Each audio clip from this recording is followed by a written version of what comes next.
What's up, guys? It's Gadget Friendly back again. Today we're looking at the Beelink X2. This is an all-new, all-winter H3 powered Android media playing box. It's currently retailing for about $35, which is pretty amazing. Just seems like these things are getting cheaper and cheaper. To quickly go over some of the features, as you can see, it supports 4K, hardware decoding of HEVC files, has a quad-core CPU, and connects to Wi-Fi on the 2.4 gigahertz band. Here's a look at the unit too. I'll go into a little more detail on that just in a few minutes. Other than that, the box is pretty simple. There's not much details to it. See, it's made in China. Here's some hardware specs. We have 1 gig of RAM, 8 gigs of internal storage. It supports 802.11 BGN Wi-Fi, 10 by 100 fast Ethernet, and Android 4.4 KitKat as the primary OS. Let's open the lid up and take a look at what's inside. If you look on the right, we have a list of all of the accessories that come in. I'll go over these here in a second. On the left, we have the unit. And it's very lightweight. Looks pretty simple overall. It has a matte black finish to it. If you look in the upper left-hand corner, you can see the X2 logo. In the opposite corner is the power button, which is slightly recessed. And then it has kind of a coarse texture to it, so it's not really smooth. Next, to look at the front, we have curved edges on the front with a hard edge kind of going across the top and bottom. It has a smooth, glossy black finish to it, if you could see the reflection. And then on the right, we have our LED light, which is red when the unit is not powered on and blue when it is powered on. Flipping over to the right hand side, we have a micro SD card slot, which I've tested up to 64 gigs. I don't know if it works with anything higher than that. And then we also have a USB 2.0 port for connecting external hard drives or other USB types of devices. And on the back, we have our SPDIF for connecting to your receiver, a fast Ethernet port, HDMI out, a second USB 2.0 port, and then our DC power in. On the left, nothing going on there. So the last area is the bottom. It's pretty simple too. In the upper right hand corner, it looks like there's a reset hole, probably for getting into recovery for your firmware updates. Then it has this little pad, which if you can see, it elevates it. It gives it a little lip, so it's kind of raised off whatever surface you place it on. And then the texture of this itself seems kind of grippy, so it probably sits nicely on your entertainment center or computer desk. And that's pretty much a look at the unit itself. Next, we have some setup instructions. These will tell you what accessories are included and how to connect everything and how to operate it, kinda. And then on the back, these are the operating instructions. It's all pretty self-explanatory, but if you need it, it's there. And then to open the lid up, let's see what we got underneath. So it's the power supply. It's the AC AD adapter, 5 volt DC 2000 milliamps, and mine is the Euro version. They do include a converter to plug it into US outlets, but just to be sure, make sure you inform them of what area of the world you're living in. And then just a standard HDMI cable for connecting it to your TV or monitor or whatever display. And then this is the included IR remote. I'll take this out and give you guys a closer look.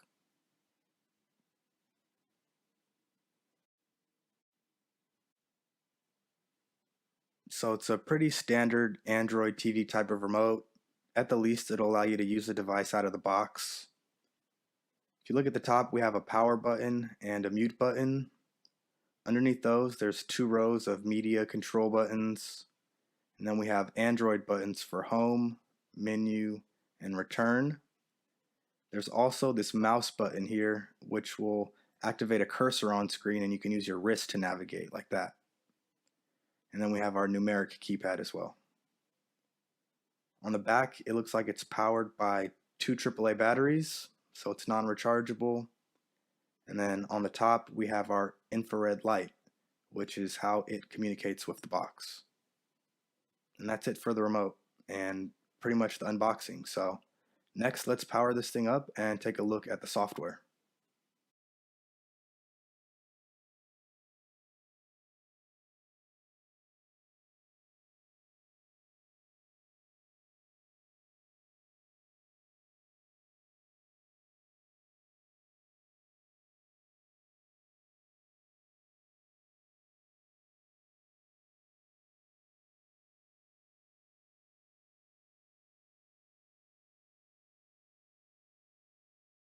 Alright, so that was the first boot process. Pretty straightforward. There's no lock screen or anything. It's just straight into the launcher. And this is your standard Android launcher. The apps that you see, they've been pre-installed by me. These are what I'm going to cover in the review. To get started, I wanted to go over some stock apps though. So I'm going to quickly touch on the Play Store. And the reason that I wanted to bring this up is because I wanted to point out, if you're coming over from Android TV or some other type of Roku or something like this, this has full access to the Google Play Store. So any app that you would see on your phone or tablet, you can install on here. No limitations. And then outside of the Play Store, another stock app I wanted to touch on was the settings application. There's a few things I want to point out in here also. One is it's 2.4 gigahertz Wi-Fi only. If you have a 5 gigahertz Wi-Fi network or it's dual band, you're not going to see the 5 gigahertz network. And then under display, we have our output modes. Out of the box, the firmware that's installed is limited to 720p. If you have a 1080p monitor, you're going to want to upgrade the firmware. And I have a link to that file in the description that you can use to upgrade. And then besides the output modes, I also wanted to go over storage. This thing comes with 8 gigabytes of storage. About 3 goes to the OS, and there's about 5 gigs afterwards that you're left to play around with. So you may need a micro SD if you're going to be installing tons of applications. And then last, we have about box. I'll just leave this up for a few seconds so you guys can get some information on the model number and build information. Alright, and that's it for the stock applications. Next, I wanted to go over some benchmarks. I always like to put devices through a few tests when I get them just to see how they kind of stack up to others that I've reviewed before.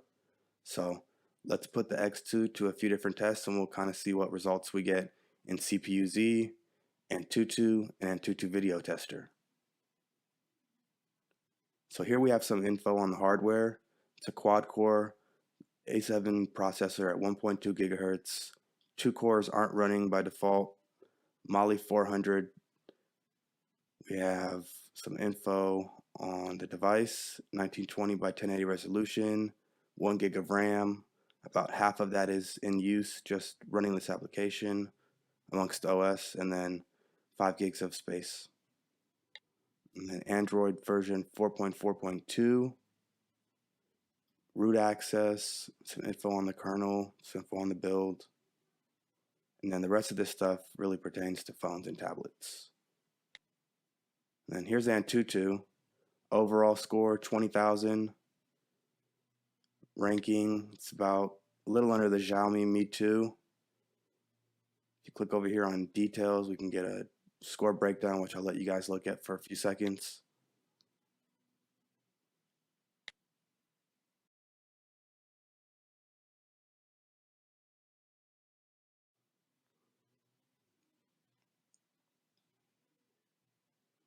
And then under performance, we have like a explanation.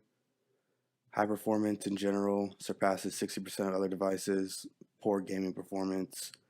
And then it has battery performance somehow, I don't know. And then Antutu Video Tester, this is just a benchmarking tool to give us an idea of what kind of videos it supports or what results it gets when testing different videos. Overall, it has a score of 821.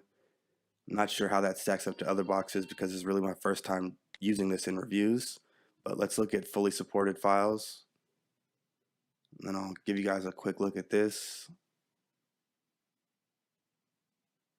So most of this stuff has the result of normal, which means it's supported, or in its testing it was good enough to pass, I guess. And then at the bottom we have our 2K and 4K stuff, which it says is normal. I haven't actually tested any 2K or 4K video, so I can't say for sure, but this app seems to indicate that it works. And then partially supported, these are probably files that jitter or lag or stutter or do some type of weird thing during playback, and they appear to be MP4s, and I don't know what a WebM is, but something that if you have one you probably won't be able to play. And that's pretty much Antutu video. So again, these are just benchmarks. They don't necessarily translate over to real world performance, so I always like to test video on these devices as well. So next we're going to go into the video performance portion of this review, and we're going to look at Kodi, MX Player, and Netflix. And I have a few different examples to go into. First, for Kodi, I wanted to go over some test clips. We're going to look at a 1080 MP4, a 1080 MKV, and then I have a 1080 HEVC. And I'll let all of these play, and after it's done, give you my final thoughts at the end.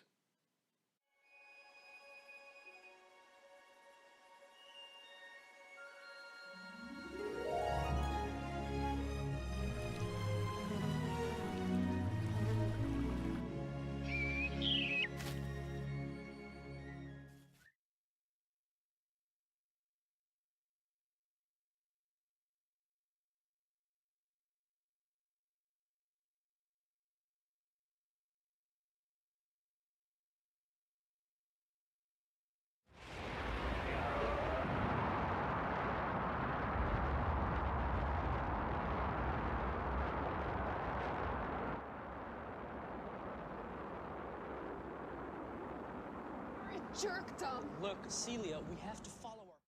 As you guys saw, video performance in Kodi was okay. The 1080 MP4 Big Buck Bunny clip that we looked at first, it definitely had noticeable playback issues, but the jellyfish clip that came after did better. Kind of crapped out on the end, but it did better. And then surprisingly, the most resource intensive clip of all, the Tears of Steel HEVC file, it played back perfect. So there's definitely some oddities to Kodi at this time. And after testing in my own experience extensively, it seems like it's really at the software level, because when I play these same clips in other applications like MX Player, they do a whole lot better. And I wanted to show you guys that next. So let's go into those clips in those applications and we'll see how they do there.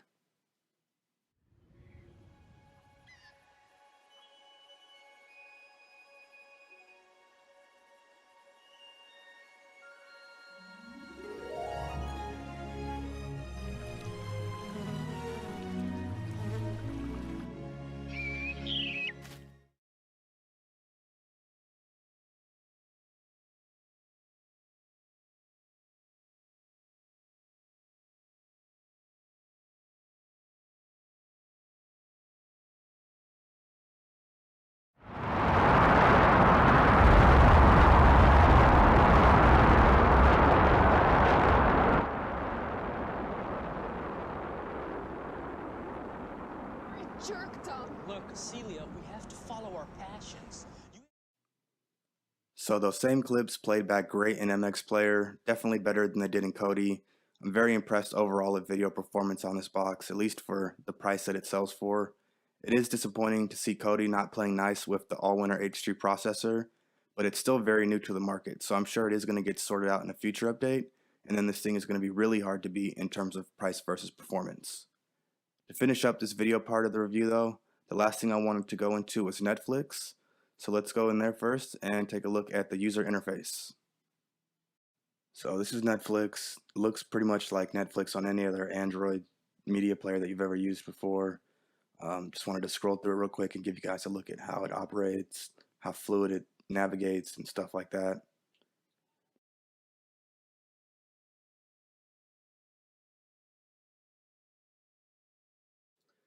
This is a test clip that I like to use in my review.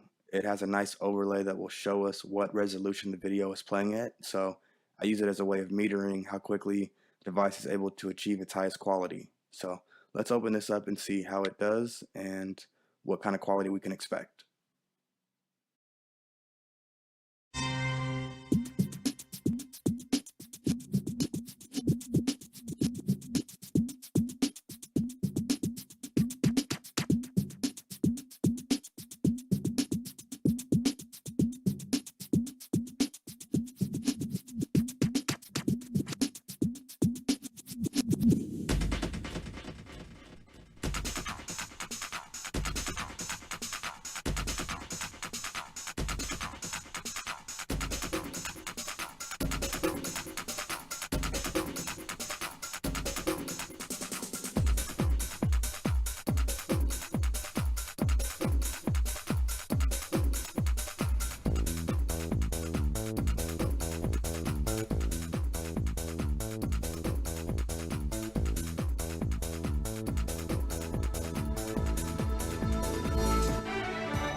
So not bad. Like other Chinese Android media players, Netflix is limited to standard definition.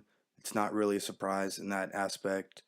But even on the 2.4 gigahertz band, it did a decent job of getting to its max quality in a decent amount of time. So that's pretty much it for video. The last thing I wanted to touch on in this review is some gaming. I know this box is far from being a powerhouse, but I did want to go over it quickly and show you guys how it was able to handle some lightweight games. So let's take a look at Angry Birds.